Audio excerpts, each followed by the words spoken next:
sirvamos em paz. Não estejais inquietos por coisa alguma. Carta de Paulo para Filipenses 4, 6.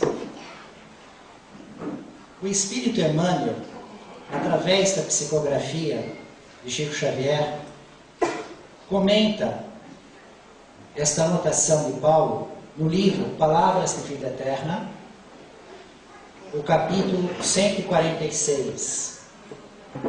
E antes de observarmos o comentário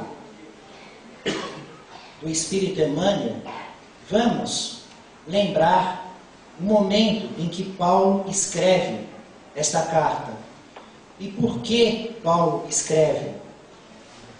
De um modo muito rápido, ele se dirige a duas irmãs, duas mulheres cristãs, que naquela época em que ele percorria os caminhos árduos, pedregosos, e com muitos obstáculos, enfrentando hostilidades, levando a palavra do Evangelho, e algumas pessoas se tornavam simpáticas, anotavam, copiavam.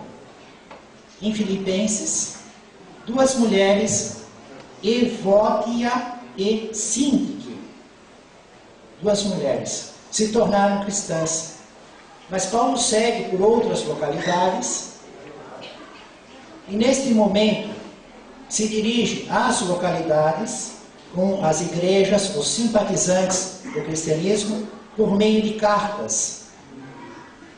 E chega a notícia a Paulo que as irmãs cristãs, não irmãs de carne e sangue, irmãs da família espiritual de Jesus, as mulheres cristãs, Evódia e Síntique, estavam tendo muitas discussões, opiniões diferentes a respeito de pequenas circunstâncias, de querelas da vida cotidiana, dos caminhos diários, das atribulações, as inquietações. Então, conhecendo esta circunstância, na Bíblia, no Novo Testamento, no versículo 4, 6, está escrito: não estejais inquietos por coisa alguma. Porém, no contexto desta passagem, Paulo diz: exorto a Evódia e exorto a Síntique. Se dirige por escrito para as duas. E ainda solicita ao amigo fiel Sinzígio. Que nome, né? Sinzígio. Que auxilie a ambas com esse ensinamento, para não ficarem inquietas com coisa alguma. Emmanuel nos traz a observação, através da psicografia de Chico Xavier, que é muito grande o motivo de pessoas que chegam agoniadas, exaustas, nas várias instituições humanas, hospitais, empresas, atendimento fraterno, centro espírita, confessionários, em todos os lugares, com uma carga de angústia, de preocupações, de problemas, que muitas vezes não corresponde à realidade, não está com peso adequado. Elas acabam aumentando, valorizando, e aquilo que realmente tem valor, que teria um peso significativo na vida, não está sendo nem olhado, nem considerado. Clamam infundadamente contra o meio em que vivem. E Emmanuel nos faz ver que isso não se trata de viver numa ilusão, que a Terra hospeda multidões de companheiros endividados, tanto quanto nós mesmos, todos sabemos. Vejam, Emmanuel se coloca no mesmo grupo que o nosso. Espíritos, almas endividadas em busca do acerto, do processo evolutivo. E que a Terra é um planeta de expiações e provas. Isso não é novidade para ninguém. Se entrarmos num hospital, vamos ficar inquietos porque estaremos vendo muitos doentes? Não é o lugar dos doentes?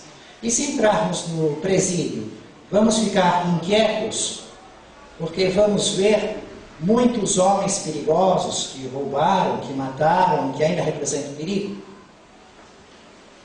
É o lugar deles, estão em processo de recuperação. Ora, nós estamos na Terra, por permissão e vontade de Deus, num planeta de expiações e provas, e vamos ficar inquietos com o domínio do mal sobre o bem, com todas as notícias, as aberrações diárias?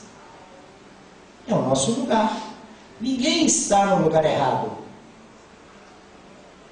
Todos estão no seu lugar adequado, no processo evolutivo. Não existe sorte, não existe azar. A própria ciência, através de Einstein, nos diz: Deus não joga dados com o universo.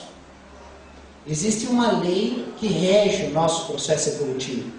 Tendo consciência de que o nosso lugar adequado para a nossa evolução, com infinitos mundos que se apresentam no espaço, é a Terra, um planeta de expiações e provas. Logo, qual é a circunstância diária que vamos estar vendo através das pessoas, da nossa família, do noticiário? Não podemos ficar inquietos, porque estamos cientes do cenário. Urge, no entanto, não dar aos acontecimentos contrários à harmonia da vida qualquer atenção além da necessária. Emmanuel não diz para fechar os olhos como se isso não existisse. O que ele diz é que cada coisa tem que ter a atenção necessária, adequada, o seu valor, não mais do que aquilo.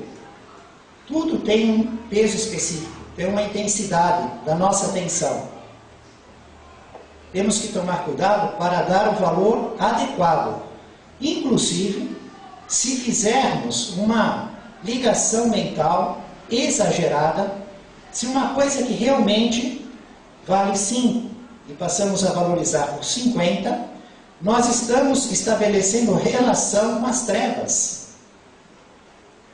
Então, quantas pessoas ficam obsediadas, vinculadas com espíritos que colocam sofrimento, angústia, depressão, medo, simplesmente porque essas criaturas deram importância exagerada para as calamidades diárias do planeta. Se consumimos alimento deteriorado, rumamos para a doença. Nada mais evidente. Comer comida estragada, ruim, fica doente. Se repletamos o cérebro de preocupações descontroladas, inclinamos-nos de imediato ao desequilíbrio. Do mesmo modo que o alimento que observamos prazo de validade, ou compramos sem olhar nada, ficamos observando, até às vezes tudo está dentro do prazo de validade, escolhemos o que está mais fresquinho, depois coloca na geladeira, tomamos um cuidado enorme, usa luva, usa touca, desinfeta, lava a mão, porque estamos cientes, de modo adequado, que isso influi na nossa saúde, na qualidade da água, do ar. Porém, os pensamentos, aonde damos atenção, as escolhas que fazemos, o modo com que valorizamos as informações, porque a mídia, como diz Emmanuel, dentro desse contexto, a imprensa vulgar, ela é especialista de encher as páginas de tragédias. Mas e todo o bem que é feito no mundo? Às vezes vem algumas linhas. Então temos que ter um critério de avaliação, de crítica para com as imagens, as informações que nos chegam através da mídia, das pessoas. Compete a nós outros os que elegemos Jesus por mestre, a obrigação de andar no mundo, ainda conturbado e sofredor, sem gastar tempo e vida em questões supérfluas, prosseguindo firmes na estrada de entendimento e serviço que o Senhor nos traçou. Esta é a conclusão de Emmanuel. Que a nossa realidade é que estamos num processo evolutivo. O serviço que o Senhor nos traçou. E esse serviço significa os nossos desafios em relação ao nosso próprio corpo, estado de saúde, doença, idade, beleza, falta dela, né?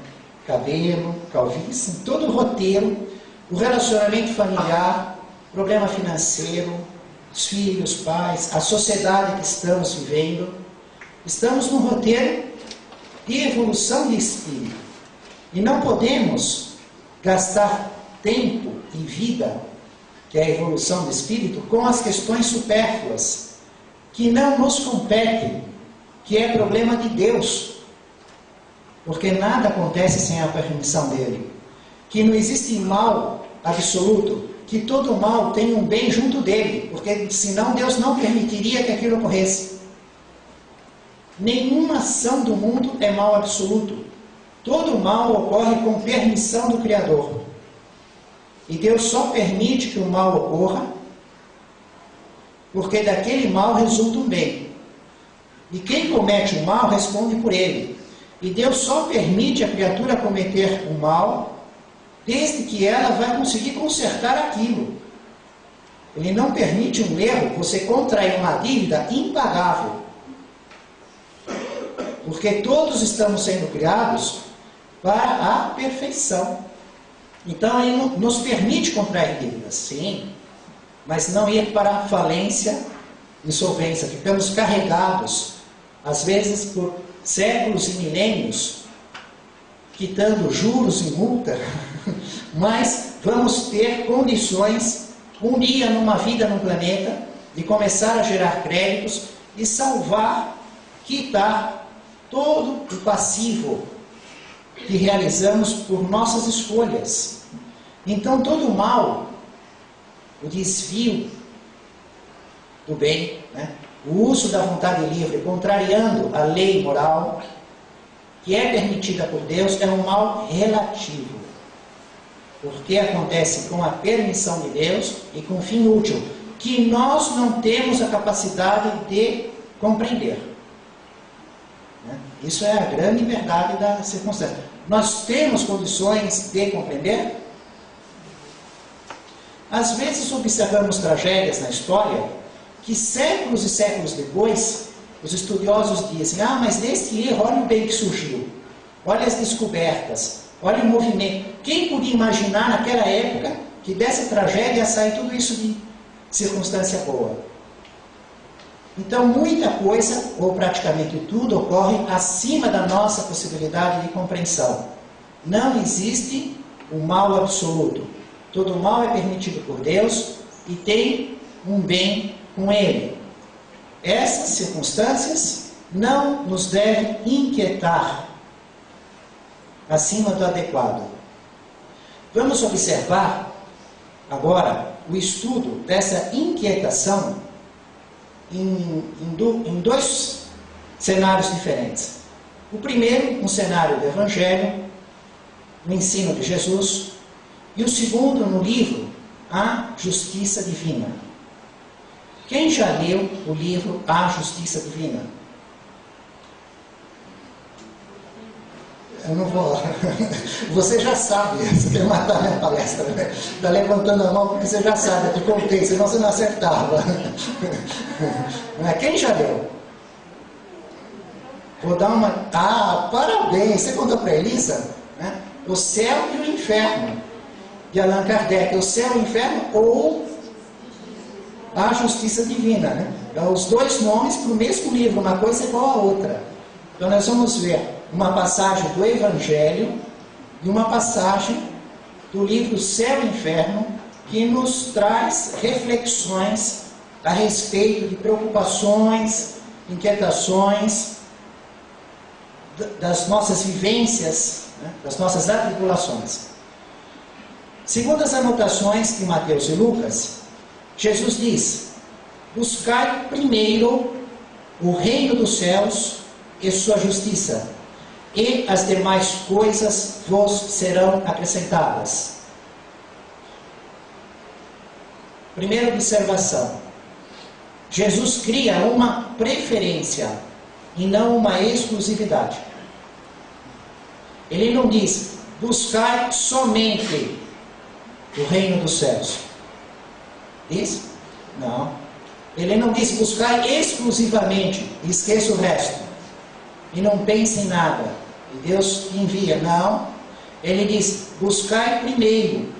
Então vai ter o segundo, o terceiro. É uma questão de preferência. A preferência é o reino dos céus. O que é o reino dos céus? A rigor, estaremos nele na nossa perfeição. Estamos em processo evolutivo, ainda misturando erros com acertos. Por muito tempo estaremos dentro desse contexto. Num certo momento, talvez nem na Terra, estaremos evoluindo só no acerto, ganharemos faculdades e sentidos na nossa inteligência, cada vez mais poder sobre a matéria e compreensão das leis da natureza, e o nosso destino, porque é vontade de Deus. Qual é a vontade de Deus? Que todas as criaturas, os seres inteligentes, conquistem a perfeição. Deus não permite que nenhuma das suas criaturas não chegue à perfeição. Por vontade de Deus, estaremos no reino dos céus. Então, buscar primeiro o reino dos céus é, antes de qualquer coisa, pensar na evolução do espírito. Sou espírito e necessito evoluir. Antes de qualquer coisa.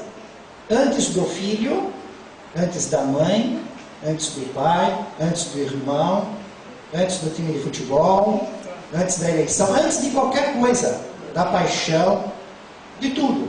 Não existe coisa mais importante. É a nossa aproximação com o próprio Deus. Deus já está em nós. Nós estamos indo para Ele. Então a evolução do caminho do reino dos céus é a prioridade máxima. Número 1, acordou, tem que estar pensando nisso. Todo dia, qualquer coisa comparando com isso, põe em segundo lugar. Ou eu tenho que fazer isso aí em segundo, em terceiro, em quarto. Isso, tudo que temos que fazer tem que estar compatível com o objetivo de buscar primeiro o reino dos céus. E Jesus ainda nos disse que, fazendo assim, se você buscar primeiro assim, se primeiro você pensa em evoluir o seu espírito, a sua evolução, não precisa se preocupar com as seguintes, porque as demais coisas vos serão acrescentadas. Se não pensar assim, fica sem uma e sem a outra. Ele permite por um tempo numa ilusão. Você dá a impressão que você pegou, e te escapa da mão e vem cheio de sofrimento. E a pessoa diz: mas não era isso que eu pensava, não era isso que eu queria, não era isso que eu imaginava, né? Parece aquela festa de casamento, a bodas de Caná, que o vinho acaba, e aí o casamento fica em água, infeliz. Precisa ter Jesus para transformar a água em vinho e garantir a felicidade. Jesus diz: por isso vos digo, não vos preocupeis. E coloca a questão do comer, do beber, do vestir e o dia de amanhã.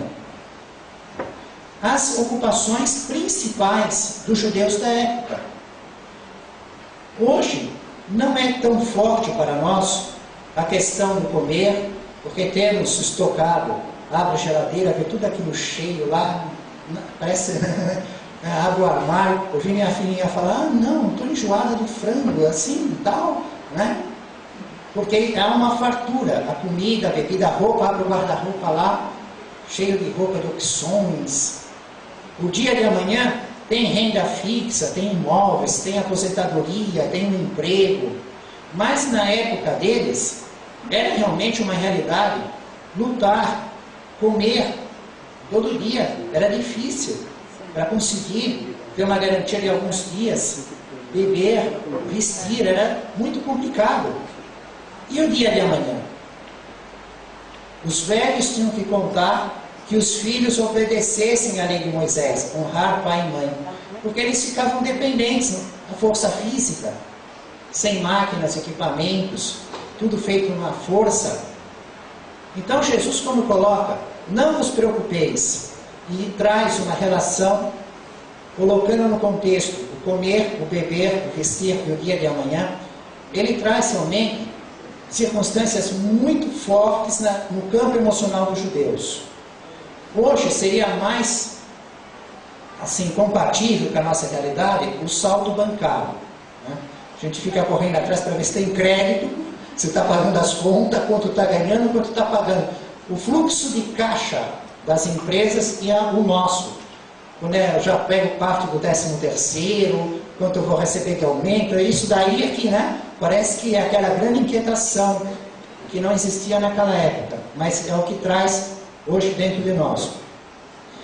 E ele faz uma comparação, porque o corpo é muito mais importante do que o alimento. O que é mais importante, a comida ou o corpo? Ora, nós comemos para viver. E o corpo é um instrumento de evolução do espírito. Então, a comida é um acessório só para o corpo. Nós respiramos, e sem o ar a gente já morre de imediato, muito mais rápido do que sem a comida.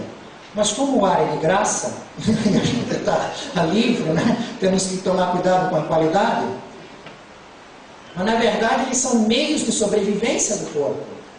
Então Jesus compara o corpo com a comida. Ora, o corpo é muito mais importante que a comida, que o alimento. A vida, na vida é muito mais importante do que o alimento. E o corpo é mais importante que as roupas. As roupas são, vocês se preocupam tanto com as roupas, elas são úteis só para vestir o corpo. Se preocupam tanto com a comida, é só para nutrir o corpo, dar a vida é o mais importante.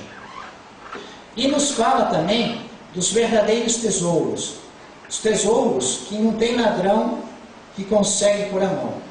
Porque aqui na terra não tem lugar que o ladrão não pega. De todo jeito, né? Do informal ao formal, do crime organizado, do colarinho branco, aquele pessoal da praia. Esse fim de semana, 3 vezes que eu saí para andar, pegaram minha cadeira.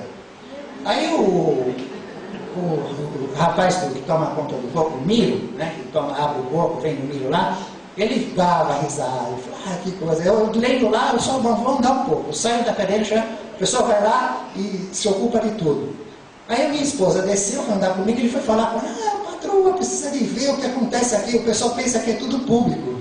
Eles descem, sabem que não é deles, e se instalam, e quando chega um, já se mudam para o guarda-sol do outro, do hotel, de não sei o que lá, como se fosse tudo deles. Do mais informal ao mais formal, dos poderes que temos, nós observamos o quê? Roubo. Onde que nós conseguimos colocar um lugar que os ladrões não roubam? O que a traça não rói? O que não estraga? O que não muda? Porém, os valores do espírito, eles são para sempre, eternos no sentido que não tem fim. Hoje, nós estaremos acrescentando algumas moedas nesse tesouro do céu. Porque viemos aqui com boa vontade, estamos amparados pelos bons espíritos, estamos acompanhados dos espíritos amigos, alguns entes queridos estão conosco. Vamos aprender comentários, explicações, interpretações de bons espíritos, de bons homens, a respeito do Evangelho, que é o caminho do reino dos céus, e um conhecimento que saiamos com ele é uma moeda de ouro nesse tesouro do céu. E cada um vai sair com alguma quantidade, de acordo com a sua capacidade de compreensão e de entendimento. É um momento que estamos aumentando a nossa riqueza no céu, e isso jamais será perdido, porque vamos levar para sempre no nosso corpo espiritual, no perispírito. O cérebro de carne pode esquecer. Passa uns meses, uns anos, Mas o corpo espiritual, perispírito, o registro de memória lá é indelével. E vai gerar uma tendência na criatura. Chamando a atenção, Jesus ensinou para não se inquietar. Olha o peso que você está dando, você está exagerando. Quem exagera está se vinculando com as forças das sombras. Aquela cobrança interna. E vai seguir depois da vida carnal, como o corpo espiritual separado do corpo carnal, no passamento, que chamamos de morte, vai junto na próxima encarnação. É um patrimônio para sempre. Então, valores transitórios contra os valores eternos. Mas Jesus se justifica nessa colocação, por isso vos digo, não vos preocupeis. E ele dá 3 fortes argumentos, indiscutíveis, né? de uma evidência assim clara. Primeiro de todos, por quê? Por que não adianta se preocupar, se inquietar, fazer tal? Jesus diz, porque não adianta. Você não resolve nada. Porque o universo inteiro tem um dono, um único dono que chama Deus. E o que ele não quer e não está no plano dele, não é a tua preocupação que muda. Junta toda a preocupação de todas as criaturas e não muda. Porque o universo tem um dono. E Jesus traz uma figura muito interessante. Ele diz assim, quem pode acrescentar um só côvado à duração de sua vida ou à sua estatura? No português, são 2 frases, né? Duração da vida, nós pensamos em anos. A sua estatura, o seu tamanho. Então tem pessoas que dizem, será que eu vou viver 80 anos? Eu queria viver 120. Dizem que o homem no futuro vai viver 120. Como eu gostaria de ter aquela medicina. Observamos alguns filmes, que a pessoa entra numa máquina, passa uma luzinha assim, já sai saradão, bonito, sem doença nenhuma. Né? Teve um filme de sucesso, Elysium, aí fazendo isso. Só para uma minoria privilegiada. A grande massa aqui na Terra. Já nem viviam na Terra, estavam lá no espaço, com aquela circunstância de curar qualquer doença. E o pessoal daqui querendo ir para lá para encontrar cura. Né? Então, quem pode fazer isso? Quem tem esse poder? Diz, eu quero viver mais um dia, 1 ano, 10 anos. Ninguém. Quem pode aumentar a sua altura? É baixinho, como eu queria ser alto. Ia jogar basquete lá nos Estados Unidos, fazer aquelas cestas espetaculares. Quem tem esse poder? Ninguém. No português são 2 palavras. Só que este termo no hebraico, segundo a tradução de Haroldo Dutra Dias, que estávamos apreciando aqui a palestra espetacular, temos vários vídeos dele, sempre estudo muito esse palestrante, Haroldo Dutra Dias, nas anotações do Novo Testamento, ele diz que o mesmo termo tem os 2 sentidos. É uma expressão ambígua. Então, quando ele fala, ao mesmo tempo ele está querendo dizer ou aumentar a vida, ou aumentar a altura. E que ninguém consegue junto num termo só. Inclusive, ele faz uma anotação interessante a respeito do côvado, que seria uma medida entre 46,2 centímetros e 66 centímetros, a medida do antebraço, dependendo da região. Roma, Babilônia e Palestina. Então, conforme você estivesse na Palestina, na terra de Jesus, a Babilônia ou Roma. Né? Falando em X côvados, tem que fazer uma conta adequada com a convenção do lugar. Vai variar entre 46,2 centímetros e 66 centímetros. Apenas ilustra a realidade da época, porque hoje nós não usamos essas medidas. Né? Então, a primeira justificativa de Jesus, por isso vos digo, não vos preocupei. Porque não adianta. Deus tem o seu roteiro para cada um de nós. O que é necessário. E Ele nos dá a nossa vontade livre para agir e viver a consequência. Então, está no poder de Deus. A segunda, Jesus traz a circunstância dos gentios, dos pagãos, dizendo que são eles que se preocupam com essas coisas, com o comer, o beber, o vestir em primeiro lugar. Os judeus, isso é um absurdo, porque os gentios, os pagãos, que era a maioria da terra naquela época, eles acreditavam em vários deuses.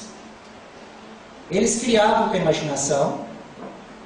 Em alguns lugares eles punham figuras mais de animais, como no Egito, como eu vi muitas figuras de cabeça, de partes de animais. Na Índia misturavam, na Grécia mais de humanos. Eles faziam esculturas em pedras, colocavam metais, madeiras e adoravam como deuses para servir os caprichos humanos. O que eles queriam mesmo eram as satisfações das riquezas materiais, dos seus prazeres, dos seus desejos. E os deuses seriam seres que tinham um poder acima da humanidade, mas que seriam serviçais de luxo. Eles podem fazer e atender aos nossos caprichos. Então, esta vida para os gentios está adequada, porque é o momento de evolução espiritual deles, é a infância. Aliás, ainda nem é a infância, estão naquela fase do brinquedo, que nem dá para aprender a letra, escrever, nem está alfabetizado, né? Como nasceu a criança, assim, ainda não chegou na condição de aprender a ler e escrever. Então, naquela condição evolutiva, estar preocupado com comer, com beber, com vestir. Agora, os judeus, nós, aquele povo, o povo eleito, por que é o povo eleito de Israel? Porque Deus verifica que eles têm uma compreensão, um amadurecimento espiritual mais desenvolvido. Conseguem compreender o Deus único, invisível, Criador de todas as coisas, a justiça, a bondade, a soberania, estabelecer uma relação entre a criatura e o Criador. Ora, eles que já sabem a existência do Deus único, os outros ignoram. Os judeus sabem, os outros ignoram. Eles são um povo eleito por mérito de compreensão espiritual. E nós, que além de compreender o Deus único, ainda recebemos o Evangelho, compreendemos que Jesus é enviado de Deus, tem um selo divino, compreendemos o Consolador prometido, a codificação de Allan Kardec, o desenvolvimento na produção mediúnica de Chico Xavier. Então, para nós, isso tinha que estar, já saber fazer há muito tempo. Nem ser questão de estudo, que é até uma vergonha para nós ter que pensar nisso.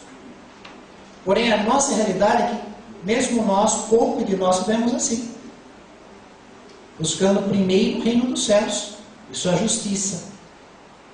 Né? Quantos de nós, na realidade mesmo, no nosso coração, de manhã à noite, durante os dias, observando o que estamos fazendo com os nossos pensamentos, ações, a preferência que estamos dando no tempo, não estamos em primeiro lugar buscando o reino dos céus, não estamos pensando como espírito, não estamos interessados na nossa evolução espiritual.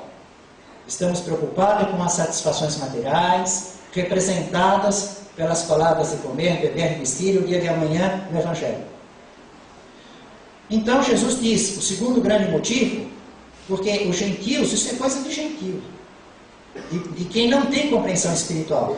E o terceiro motivo, Jesus diz que Deus sabe que tendes necessidade de tudo isso. Dessas coisas, do comer, do beber, do vestir, do dia de amanhã. Deus sabe, e Deus nos ama infinitamente. Aliás, ninguém nos ama em comparação ao que Deus nos ama. Nenhuma criatura, nenhum espírito puro, nem o próprio Jesus, e nenhum espírito puro tem condições de nos amar como nos ama o Criador. O amor e o poder do Criador é incomparável, absoluto. O amor dos espíritos é proporcional ao seu nível de evolução. Os espíritos puros têm uma perfeição relativa da criatura e um amor relativo da criatura, da perfeição que chegaram. E isso é incomparável com o amor do Criador. E o Criador, que fez todos os detalhes do processo evolutivo, sabe, nos mínimos detalhes, a respeito das nossas necessidades. Então, se estivermos agindo do modo correto, Ele providencia tudo que é necessário.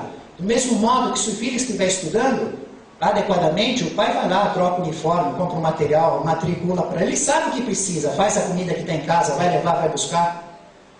O problema é quando o aluno desvia do seu estudo, abandona, esculacha, não presta atenção, e aí faltam as duas coisas. E ainda Jesus usa a expressão das aves e dos lírios. Outra circunstância muito marcante para o povo judeu, o povo hebreu lá na época. Ele diz, olhai as aves do céu. E aquelas aves bonitas. Aliás, né? No Evangelho de Lucas, não é aves, é os corvos. Mateus fala as aves. Lucas especifica. É a mesma coisa, tudo é pássaro, tudo é ave, tudo está voando. Não. É diferente, porque é para os judeus. Os judeus estudam a Torá, o Antigo Testamento. E os corvos é o primeiro pássaro anotado na Bíblia, na Torá. Inclusive, hoje eu peguei a Bíblia normal e fiquei pensando, tá certo isso mesmo? Vou pegar a própria Torá. Aí eu ganhei uma Torá de um irmão frequentador aqui, que frequentava numa sinagoga, e vi na Torá. Falei, a Torá está exatamente igual, né? Os corvos, em primeiro. Qual o segundo pássaro? Logo em seguida, eles mencionam um segundo pássaro, os pombos. Isso está ocorrendo no dilúvio. Na Arca de Noé, no dilúvio, os 40 dias, ele manda um corvo verificar. O corvo é que sai, que é enviado por Noé para fora para verificar. Então Jesus, quando fala os corvos, ele está querendo dizer desde o início, desde o primeiro. Ele pega todo um contexto. E os pássaros, que vida boa, né? Aquela paisagem, não tem que plantar, não tem que ceifar, não tem que pôr em celeiro, porque tem hora que não dá produção, tem hora que dá, então tem que guardar para quando não dá. E, no entanto, estão todos maravilhosos. Ninguém via pássaro morrer de fome lá, como não se vê hoje. Estão lá, felizes. E Jesus argumenta, olha, você não é mais importante do que o pássaro? Deus não te ama mais do que o pássaro? Nós não amamos mais os nossos filhos do que os animais ou as plantas? Entre o nosso filho e o nosso animal? De modo geral, né? Porque tem pai. Deveria ser, né? E ele se reporta também aos lírios, que o lírio é um espetáculo. No entanto, por falta de madeira, eles queimavam o lírio para fazer assar também. Então, apesar de ser uma planta lindíssima, de vez em quando ela ia fazer fogo. Como nós temos a pizza com forno a lenha, e eles não tinham tanta possibilidade, ia misturando e iam os lírios. Então Jesus diz, olha, os lírios que são tão lindos, tão lindos, tão lindos, olha, vestido por Deus. E compara ao rei Salomão, que era o rei mais glorioso, que construiu o primeiro templo. Davi fez o projeto, Salomão construiu. Nunca teve o maior luxo e glória. Centenas e centenas de mulheres, porque ele fazia um acordo, um acerto com os reinos vizinhos e casava com uma para garantir a paz e aumentava a fortuna. Nunca se ganhou tanto dinheiro e se teve tanto luxo no povo judeu como na época do rei Salomão. E Jesus diz, nem ele se veste também como os lírios. E tem um trabalho enorme, porque tem que pegar, afiar. Vocês já viram ficar afiando? Nessa viagem que eu fui para a Turquia, né, imagina a agência de viagens, leva num lugar que você quer fazer compra. E ficaram mostrando lá como é que fiava naquela época. E é muito curioso, mas coitado de quem tem que fazer o trabalho, né? É um suor lascado. Então Jesus compara aquele trabalho, aquele peso que dá de pegar a planta, de colher, de fazer o fio, aí faz a roupa. E o lírio, criado por Deus na natureza, muito mais belo do que a veste do rei Salomão. E o lírio que vai para o forno. Então Jesus nos ensina um critério de bom senso, de confiar em Deus, de pensar como espírito, de buscar o caminho evolutivo, de saber que Deus está cuidando da nossa evolução. Isso não quer dizer assim, não olhar para nada, não ter prudência, não fazer a parte que lhe cabe nas coisas, que vai vir de graça. Não é isso. É um pensamento que tem que ser bem centrado, bem afinado, bem sintonizado. É que nem um canal de televisão que tem mais de 200 canais. Se você errar um minuzinho, você vai para outro canal e assiste outra coisa completamente diferente. Então esse ensino, buscai primeiro o reino dos céus e sua justiça, e tudo mais, e as demais coisas vos serão acrescentadas, né? Temos que sintonizar direitinho na intenção do ensino do Cristo. Porque senão vamos assistir um filme completamente diferente. E falando em justiça, vamos para o livro A Justiça Divina, que é o livro Céu e o Inferno de Allan Kardec. O caso de um espírito feliz, a viúva Voulon. Este livro, esta passagem da viúva Voulon, esse espírito se comunicando por Allan Kardec, na Sociedade de Paris, me trouxe, em 2 momentos diferentes na vida, emoções diferentes. No primeiro momento, desde os 13 anos que eu vinha estudando a doutrina espírita, eu li algumas vezes, não sei, parei de contar, mas eu passava por essa lição e eu lia e eu ficava encantado, né? Mas, tudo bem. Depois que eu casei, aí toda vez que eu leio essa lição, dá uma emoção muito mais forte, até uma vontade de chorar, né? Porque é uma emoção forte. Aí vocês vão dizer assim, mas por que dá uma emoção? Sua mulher chama Fulon? Não, chama Fátima. Minha mulher chama Fátima, né? E é o caso de um espírito que era uma viúva, já tinha morrido dela, era conhecida por viúva Fulon, e aí ela morre. Acontece que ela morre na cidade de Antibes, na França. E Antibes é o nome do prédio que eu moro. Então eu estava lendo que ela morreu em Antibes no dia 3 de fevereiro. Né? Eu falei, oxe, o nome do prédio que eu moro, Antibes, aqui na codificação espírita de Allan Kardec. E quando eu fui na França, eu quis conhecer o lugar. Fiz questão, eu quero ver Antibes, eu não fico sossegado enquanto não ver Antibes. Queria pisar lá pela Antibes, pensar na viúva Fulon, apesar que deve estar muito diferente da época dela.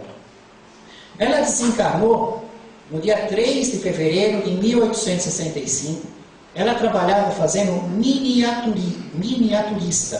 Né? Ela fazia artesanatos em coisas pequenas, era uma miniaturista notável. Primeiro ela fazia só por hobby.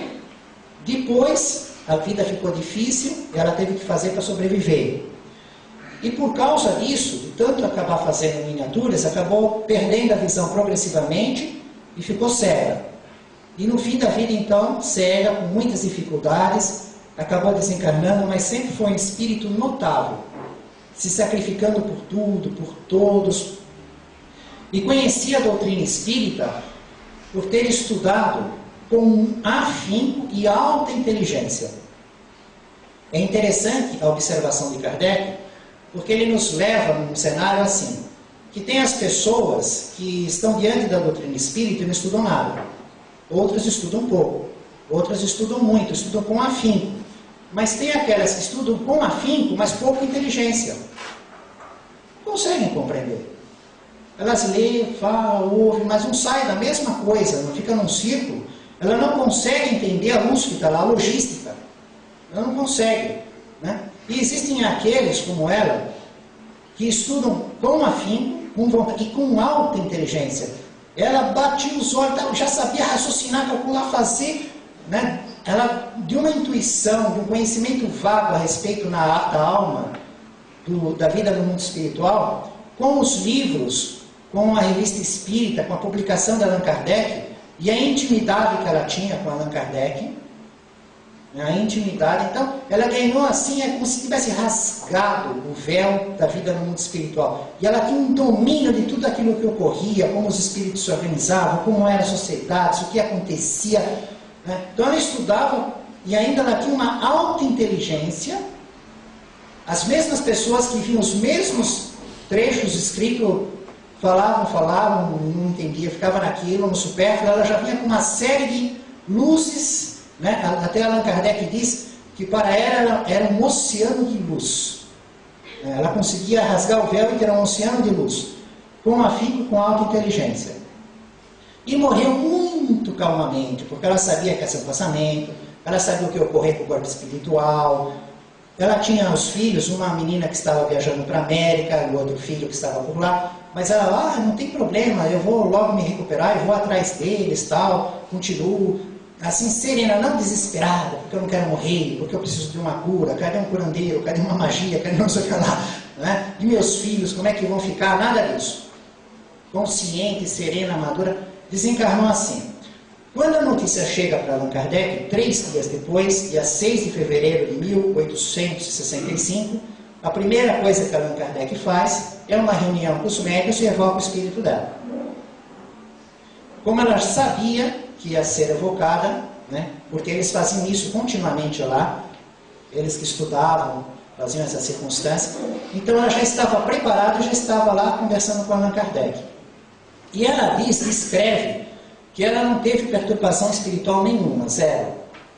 né? Que ela só teve o seguinte, ela começou a se sentir mal, perdeu a consciência, não viu os últimos instantes do corpo, ficou como que num torpor, numa sonolência, depois se recuperou, ganhou a lucidez, falou, já estou na vida espiritual, conheceu quem foi recebê-la, não ficou assim surpresa com nada, viu que eram espíritos que ela não conhecia, estava vendo pela primeira vez, já fez um bom relacionamento, uma intimidade com eles. Eles falaram, olha, nós vamos para tal lugar que vai ser sua nova casa. Ela, tudo bem, já pegou a mala, põe no porta-mala, entra no carro, já em casa, porque ela já esperava, ela já sabe que ela ia ter um novo endereço, que não é aqui na terra, que não é para ficar na família, que não era para ver um negócio, porque não é a miniatura, porque não é o filho, porque não é esse, porque é o vizinho, nada disso. Um espírito lúcido, andando na vida espiritual em perfeito domínio. Então ela descreve os horizontes maravilhosos, circunstâncias notáveis da vida no mundo espiritual. Então a perturbação, que é aquela coisa, a pessoa não sabe se está viva, não sabe se está morta. Fica imaginando, cadê o paraíso? Eu deixei pagar as missas. Cadê? Não rezaram, estou no purgatório, estou no inferno. Olha o diabo. Fica assim, né? Querendo, meus filhos estão vendendo meu patrimônio. Fica pegado na casa, naquele cheirinho da comida, sentindo aquela coisa, né? Achando que está tendo um sonho esquisito, que é a grande massa da população terrestre, porque não conhece a vida no mundo espiritual. Porque não busca em primeiro lugar o reino dos céus e sua justiça. Então eles continuam buscando o que comer, o que beber, o que vestir, e a preocupação com o dia de amanhã. Agora, outra parte super interessante, porque a primeira foi Antibes, a cidade na França, é que é um momento quase que único em toda a codificação de Allan Kardec, que aparece a esposa de Allan Kardec, a Amélie Gabrielle Goudet, professora. Porque o espírito da viúva fulana fala para ela, né, para a senhora Allan Kardec, em todo o contexto de todas as revistas espíritas, então, você não ouve, é muito pouco. Às vezes Allan Kardec diz que a esposa dele foi maravilhosa, porque deixou de ter os prazeres que a sua posição daria para ficar fazendo um sacrifício do trabalho que ele fazia. Uma outra vez que ela saiu para fazer compras, né? Mas durante os trabalhos, a gente não tem nenhuma informação. Aqui vazou, porque o Espírito fala. Mas minha amiga, você que é minha amiga, comemore que eu já não tenho mais aquele corpo doente, cego, agora olha que radiante que eu estou, fique feliz, você que conhece a vida no mundo espiritual, fique, né, comemore que eu estou melhor, né, que eu fui para uma condição muito melhor. Então aparece a citação da senhora Allan Kardec. E eu fico pensando, como é que é realmente assim, a presença dela em relação à codificação espírita?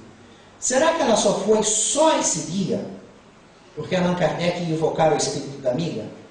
Será que ela sempre estava e foi uma grande médium e que nunca pôs o nome?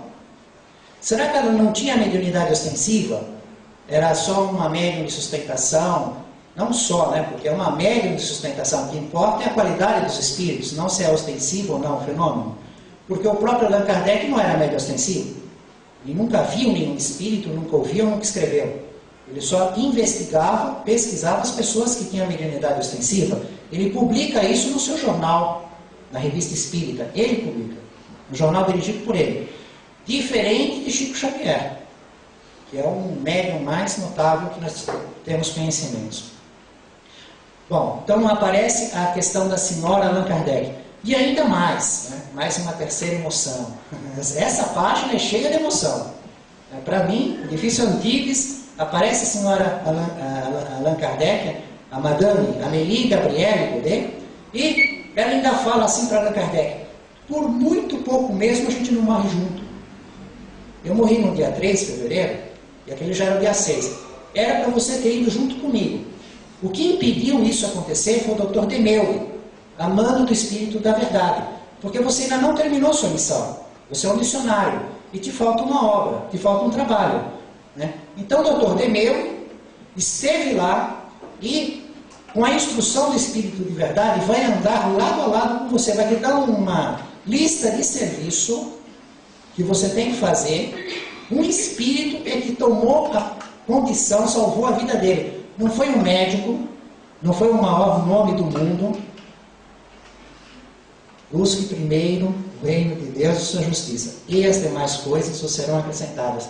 Quem fez o trabalho médico em Allan Kardec para ele não desencarnar no começo de fevereiro de 1865 foi Dr. Demeure, um espírito mandado por Jesus, o espírito de verdade. E depois deu lá uma lista, ó, não pode queimar tanta coisa porque faz fumaça, e outros serviços. Proibiu ele de responder carta por carta, ia passar a ser de uma penada só na revista espírita.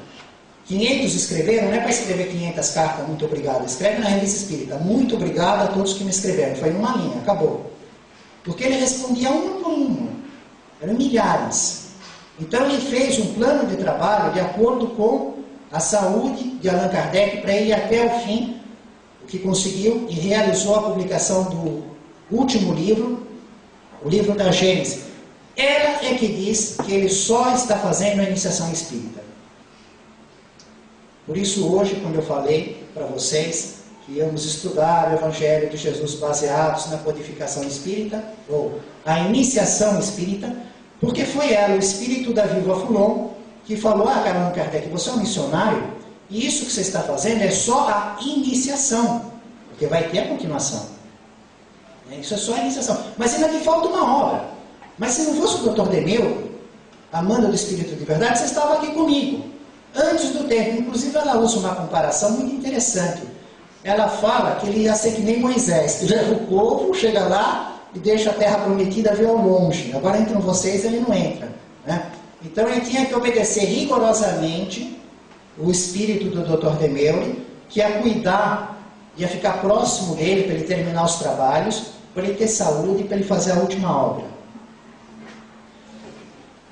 Para nós terminarmos as nossas reflexões, já que hoje estamos falando de circunstâncias do campo emocional, né? Vimos o edifício Antibes, onde eu moro, vimos a senhora Allan Kardec, vimos a Viúva Fulon falando que Allan Kardec ia morrer junto com ela, se não fosse o Dr. Demeure.